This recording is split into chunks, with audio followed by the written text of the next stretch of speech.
ಹಿರಾಕೆರೆ ಎಂಬ ಒಂದು ಹಳ್ಳಿಯಲ್ಲಿ ಒಂದು ಚಿಕ್ಕ ಗುಡಿಸಿಲಿನ ಮನೆಯಿತ್ತು.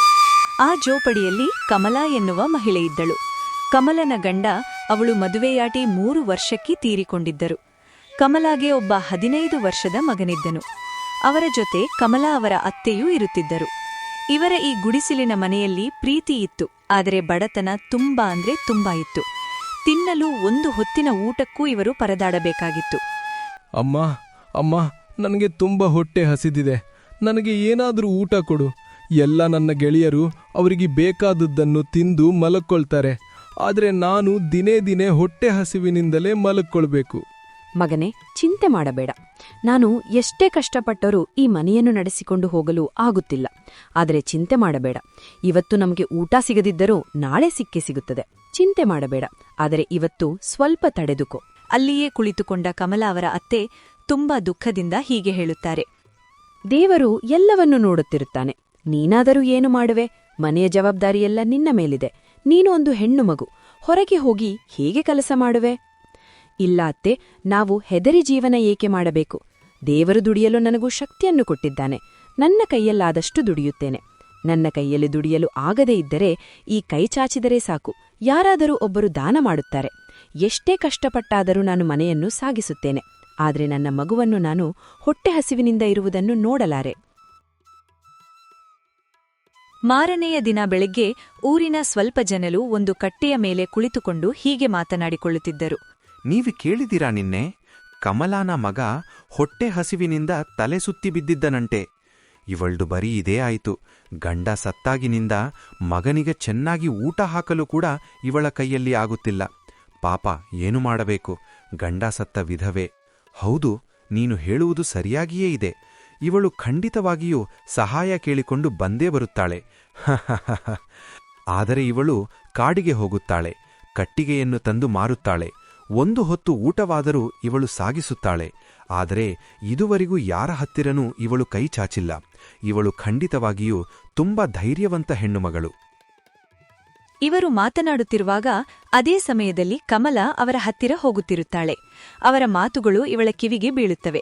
ಆಗ ಅವಳು ಅಲ್ಲಿಯೇ ನಿಂತು ಹೀಗೆ ಹೇಳುತ್ತಾಳೆ. ನೀವು ಅಂದುಕೊಂಡಿರಬಹುದು, ಇವಳಿಗೆ ತುಂಬಾ ಕಷ್ಟ ಬಂದಿದೆ. ಖಂಡಿತವಾಗಿಯೂ ಇವಳು ನಮ್ಮ ಬಳಿ ಬಂದು ಸಹಾಯ ಕೇಳುತ್ತಾಳೆ ಎಂದು. ಆದರೆ ಒಂದು ನೆನಪಿಟ್ಟುಕೊಳ್ಳಿ, ನನಗೆ ಎಷ್ಟೇ ಕಷ್ಟ ಬಂದರೂ ಕೂಡ ನಿಮ್ಮ ಬಳಿ ನಾನು ಸಹಾಯವನ್ನು ಕೇಳಿ ಬರುವುದಿಲ್ಲ. ನಾನು ಸಾಯುವವರೆಗೂ ಕಷ್ಟಪಟ್ಟು ದುಡಿಯುವುದು. ನನ್ನ ಮನೆಯನ್ನು ಸಾಗಿಸುತ್ತೇನೆ. ದೇವರು ನನ್ನನ್ನು ಹೇಗೆ ಒಂಟಿ ಮಾಡಿದ್ದಾನೆಯೋ ಅದೇ ದೇವರು ನನಗೆ ದಾರಿ ತೋರಿಸುತ್ತಾನೆ. ಆಗ ನಿಮಗೆ ಬಂದು ನಾನು ಮಾತನಾಡುತ್ತೇನೆ. ಕಮಲನ ಮಾತು ಕೇಳಿದ ಅವರಿಗೆ ಏನೂ ಮಾತೇ ಬರಲಿಲ್ಲ. ಕಮಲಾ ಅಲ್ಲಿಂದ ಹೋಗುತ್ತಾಳೆ. ಕಮಲಾ ಮನೆಯ ಹತ್ತಿರ ಬರುವಾಗ ಅವಳ ಮಗ ಮನೆಯ ಅಂಗಳದಲ್ಲಿಯೇ ಕುಳಿತುಕೊಂಡಿರುತ್ತಾನೆ. ಅವನು ಹೊಟ್ಟೆ ಹಸಿವಿನಿಂದ ಕುಳಿತುಕೊಂಡಿರುವುದನ್ನು ನೋಡಿ ಕಮಲಾಗೆ ತುಂಬಾ ಬೇಸರವಾಗುತ್ತದೆ. ಅಮ್ಮ, ನಾವು ನಿನ್ನೆಯಿಂದ ಹೊಟ್ಟೆ ಹಸಿವಿನಿಂದಲೇ ಇದ್ದೇವೆ. ಆ ದೇವರು ನಮ್ಮ ಹಣೆಬರಹವನ್ನು ಇಷ್ಟು ಕೆಟ್ಟದಾಗಿ ಬರೆದಿದ್ದಾನೆ. ತಿನ್ನಲು ಒಂದು ಹೊತ್ತಿನ ಊಟವೂ ನಮ್ಮ ಹತ್ತಿರ ಇಲ್ಲ. ಮಗನ ಮಾತನ್ನು ಕೇಳಿದ ಕಮಲಾಗೆ ತುಂಬಾ ಬೇಸರವಾಗುತ್ತದೆ. ಅದೇ ಬೇಸರದಲ್ಲಿ ಕಮಲಾ ಹೀಗೆ ಹೇಳುತ್ತಾಳೆ. ಇವತ್ತು ನನ್ನ ಜೀವವೇ ಹೋದರೂ ಸಹಿ, ಖಾಲಿ ಕೈಯಲ್ಲಿ ನಾನು ಮನೆಗೆ ಬರುವುದಿಲ್ಲ. ಕಾಡಿಗೆ ಹೋಗುತ್ತೇನೆ. ಕಟ್ಟಿಗೆಯನ್ನು ಕಳೆದುಕೊಂಡು ಬರುತ್ತೇನೆ. ಕಟ್ಟಿಗೆಯನ್ನು ಮಾರಿದರೆ ಸ್ವಲ್ಪ ಹಣ ಸಿಗುತ್ತದೆ. ಅವಳು ಒಂದು ಕೊಡಲಿಯನ್ನು ಹಿಡಿದುಕೊಂಡು ಕಾಡಿಗೆ ಹೊರಟಳು. ಅವಳು ಅಂದುಕೊಂಡಿದ್ದಳು, ಇವತ್ತು ಯಾವುದೇ ಅಡಚಣೆ ಬಂದರೂ ಖಾಲಿ ಕೈಯಿಂದ ನಾನು ಮನೆಗೆ ಹೋಗಬಾರದು ಎಂದು. ಕಮಲಾ ಹೀಗೆ ನಡೆಯುತ್ತಾ ತುಂಬಾ ದೂರ ಕಾಡಿನೊಳಗೆ ಬಂದುಬಿಟ್ಟಿದ್ದಳು. ಸ್ವಲ್ಪ ವಿಶ್ರಾಂತಿ ತೆಗೆದುಕೊಳ್ಳಬೇಕೆಂದು ಅವಳು ಒಂದು ಮರದ ತೊಡೆಗೆ ಕುಳಿತುಕೊಂಡಿದ್ದಳು. ಆಗ ಅವಳು ಹೀಗೆ ಮಾತನಾಡಿಕೊಳ್ಳುತ್ತಾಳೆ. ಅಯ್ಯೋ ದೇವರೇ, ಇಷ್ಟು ದೂರ ನಡೆದುಕೊಂಡು ಬಂದೆ. ಇನ್ನೂ ಸ್ವಲ್ಪ ದೂರ ನಡೆದರೆ ನನಗೆ ಕಟ್ಟಿಗೆ ಸಿಕ್ಕರೆ ತುಂಬಾ ಸಂತೋಷವಾಗುತ್ತದೆ. ಮನೆಯಲ್ಲಿ ನನ್ನ ಮಗ ನನ್ನ ದಾರಿಯನ್ನೇ ಕಾಯುತ್ತಿದ್ದಾನೆ. ಹೊಟ್ಟೆ ಹಸಿವಿನಿಂದ ಅವನು ತುಂಬಾ ಕೊರಗುತ್ತಿದ್ದಾನೆ. ಇವತ್ತು ಅವನಿಗೆ ಏನನ್ನಾದರೂ ತಿನ್ನಿಸಬೇಕು. ಹೀಗೆ ಮಾತನಾಡುತ್ತಿದ್ದಾಗ ಇದ್ದಕ್ಕಿದ್ದಂತೆ ಯಾವುದೋ ಒಂದು ಪ್ರಾಣಿ ದೊಡ್ಡ ಧ್ವನಿಯಲ್ಲಿ ಚೀರಾಡುತ್ತಿತ್ತು. ಆಗ ಕಮಲಾ ಅತ್ತ ಇತ್ತ ನೋಡುತ್ತಾಳೆ. ಆಗ ಅವಳಿಗೆ ಏನೂ ಕಾಣುವುದಿಲ್ಲ. ಇದು ಏನೋ ಯಾವುದೋ ಕಾಡು ಪ್ರಾಣಿ ಅನ್ನಿಸುತ್ತದೆ. ಧ್ವನಿಯನ್ನು ಕೇಳಿದ ಕಮಲಾ ಧ್ವನಿಯತ್ತ ಹೋಗುತ್ತಾಳೆ. ಅವಳು ಹಾಗೆ ಮುಂದೆ ಬಂದು ನೋಡಿದಾಗ ಒಂದು ಜಿಂಕೆ ಗಾಯದಿಂದ ಬಳಲುತ್ತಿರುತ್ತದೆ.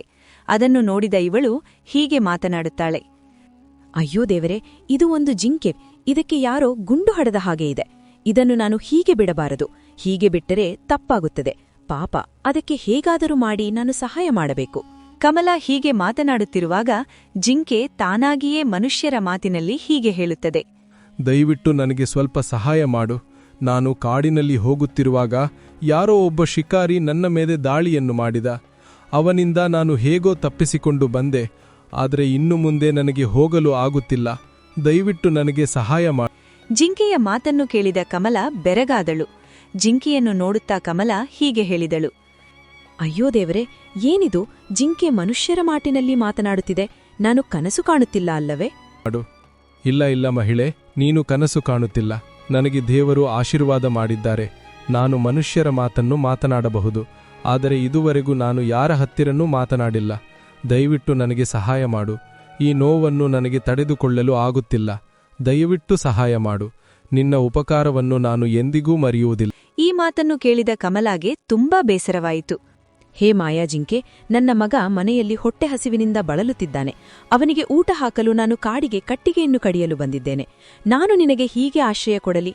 ಆದರೆ ಮನಸ್ಸು ಹೇಳುತ್ತಿದೆ, ನಿನ್ನನ್ನು ಈ ಸಮಯದಲ್ಲಿ ಬಿಟ್ಟು ಹೋದರೆ ನನಗೆ ಪಾಪ ಹತ್ತುತ್ತದೆ. ಆದರೆ ನಾನಿವತ್ತು ಕಟ್ಟಿಗೆಯನ್ನು ಕಳೆದುಕೊಂಡು ಹೋಗಿ ಮಾರಿದರೆ ನನ್ನ ಮಗನಿಗೆ ಊಟ ಹಾಕಬಹುದು. ಕಟ್ಟಿಗೆಯನ್ನು ಕಡಿಯುವುದು ಬಿಟ್ಟು ನಿನ್ನ ಸೇವೆಯಲ್ಲಿ ತೊಡಗಿದರೆ ನನ್ನ ಮಗ ಇವತ್ತು ಮತ್ತೆ ಹೊಟ್ಟೆ ಹಸಿವಿನಿಂದ ಹಾಗೆ ಮಲಗಬೇಕಾಗುತ್ತದೆ. ಅಯ್ಯೋ ದೇವರೇ, ಇದು ನನಗೆ ಯಾವ ತರಹದ ಪರೀಕ್ಷೆಯನ್ನು ಮಾಡುತ್ತಿದ್ದೀಯಾ? ಇವಳ ಮಾತನ್ನು ಕೇಳಿದ ಜಿಂಕೆ ಹೀಗೆ ಹೇಳುತ್ತದೆ. ಇಲ್ಲ, ನೀನು ಚಿಂತೆ ಮಾಡಬೇಡ. ದೇವರು ನಿನ್ನ ಕಷ್ಟ ಎಲ್ಲವನ್ನೂ ಪರಿಹಾರ ಮಾಡುತ್ತಾನೆ. ಇವತ್ತು ನೀನು ನನಗೆ ಸಹಾಯ ಮಾಡಿದರೆ ನಿನಗೆ ನಾಳೆ ಯಾರಾದರೂ ಸಹಾಯ ಮಾಡುತ್ತಾರೆ. ಈಗ ನೀನು ಹೋಗಿ ನನಗೆ ಕುಡಿಯಲು ಒಂದು ಬಿಂದಿಗೆಯಲ್ಲಿ ನೀರನ್ನು ತೆಗೆದುಕೊಂಡು ಬಾ. ಜಿಂಕೆ ಹೇಳಿದಂತೆ ಕಮಲ ನದಿಯ ಹತ್ತಿರ ಹೋಗುತ್ತಾಳೆ. ಒಂದು ಬಿಂದಿಗೆಯಲ್ಲಿ ನೀರನ್ನು ತುಂಬಿಕೊಂಡು ಮತ್ತೆ ಜಿಂಕೆ ಬಳಿ ಬಂದು ಜಿಂಕೆಗೆ ನೀರನ್ನು ಇಡುತ್ತಾಳೆ. ಆಗ ಜಿಂಕೆ ತುಂಬಾ ಬಾಯಾರಿಕೆಯಿಂದ ನೀರನ್ನು ಕುಡಿಯುತ್ತದೆ. ಹೇ ಜಿಂಕೆ, ನಿನ್ನ ಈ ಪವಿತ್ರವಾದ ಬಾಯಿಂದ ನೀರನ್ನು ಕುಡಿಯುವುದನ್ನು ನೋಡಿ ನನ್ನ ಮನದುಂಬಿತು. ನನ್ನ ಮನೆಯಲ್ಲಿ ತಿನ್ನಲು ರೊಟ್ಟಿ ಇಲ್ಲದಿದ್ದಲೂ ಕೂಡ ನಿನ್ನನ್ನು ನಾನು ಉಪವಾಸದಿಂದ ಇಡುವುದಿಲ್ಲ. ಮನುಷ್ಯನಾಗಿದ್ದೀನಿ ಎಂದರೆ ಮನುಷ್ಯತ್ವದಿಂದ ಇರುತ್ತೇನೆ. ಇವತ್ತು ನನ್ನ ಮಗ ಹೊಟ್ಟೆ ಹಸಿವಿನಿಂದ ಇದ್ದರೂ ಕೂಡ ನಿನಗೆ ಆರಾಮ ಆಗುವವರೆಗೂ ನಿನ್ನ ಸೇವೆಯನ್ನು ಮಾಡುವುದನ್ನು ನಾನು ತಪ್ಪಿಸುವುದಿಲ್ಲ. ಇದು ನನಗೆ ದೇವರು ಕೊಟ್ಟ ಪರೀಕ್ಷೆಯಾಗಿರಬಹುದು. ಕಮಲ ಹೀಗೆ ಮಾತನಾಡುತ್ತಿರುವಾಗ ಜಿಂಕೆ ದೊಡ್ಡ ದೊಡ್ಡ ಕಣ್ಣಿನಿಂದ ಅವಳನ್ನೇ ನೋಡುತ್ತಿತ್ತು. ಕೇಳು, ನೀನು ಇವತ್ತು ನನಗೆ ಸಹಾಯ ಮಾಡಿದ್ದೀಯಾ? ನಿನ್ನ ಈ ಸಹಕಾರಕ್ಕೆ ಮುಂದೆ ನಿನಗೆ ಖಂಡಿತವಾಗಿಯೂ ಜಯ ಸಿಗುತ್ತದೆ. ದೇವರು ನಿನಗೆ ಆಶೀರ್ವಾದ ಮಾಡುತ್ತಾನೆ. ಜಿಂಕೆ, ಈಗ ನೀನು ನನ್ನ ಜೊತೆನೇ ಬಾ. ಇವತ್ತಿನಿಂದ ನೀನು ಒಂಟಿಯಾಗಿ ಇರುವುದು ಬೇಡ. ನೀನು ನಮ್ಮ ಜೊತೆ ಇರು. ನಿನಗೆ ಎಷ್ಟೇ ಕಷ್ಟ ಬಂದರೂ ನಾನು ನೋಡಿಕೊಳ್ಳುತ್ತೇನೆ. ನಾವು ತಿನ್ನುವ ಒಂದು ಹೊತ್ತಿನ ರೊಟ್ಟಿ ನಿನಗೆ ಕೊಡಬೇಕಾಗಿ ಸಮಯ ಬಂದರೆ ನಾನು ಉಪವಾಸ ಉಳಿದು ನಿನಗೆ ಕೊಡುತ್ತೇನೆ. ಆದರೆ ನಿನ್ನನ್ನು ಈಗ ನಾನು ಒಂಟಿಯಾಗಿ ಬಿಟ್ಟು ಹೋಗುವುದಿಲ್ಲ. ಬಾ ನನ್ನ ಜೊತೆ.